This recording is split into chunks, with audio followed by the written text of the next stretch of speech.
Welcome to the Learning Pines YouTube. We hope this video helps. You start by verifying prerequisites. Make sure your Mac is running a supported Mac OS and you're signed into the App Store with your Apple ID. Once done, open Safari and go straight to Safari settings to avoid extra clicks. You're initiating the permission flow now, so look for the Extensions tab.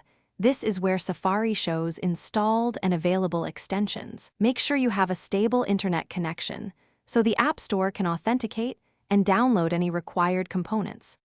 You search the App Store from the Extensions pane for the extension you want, then install it like any other app. Once installed, return to Safari Settings Extensions and flip the switch to enable it. This activates the extension immediately. Next, configure permissions. Choose whether it can access specific websites, all sites, or only on click. This controls privacy and functionality. If the extension offers settings, open them now and adjust behavior, shortcuts, or content filtering to match your workflow.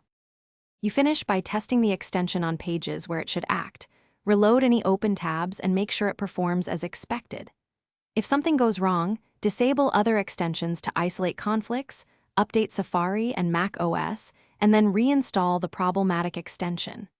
When issues persist, check Safari's console for errors and consider resetting Safari settings only as a last resort, because that clears cookies and saves data. If needed, contact Apple support or the extension developer. Thanks for watching.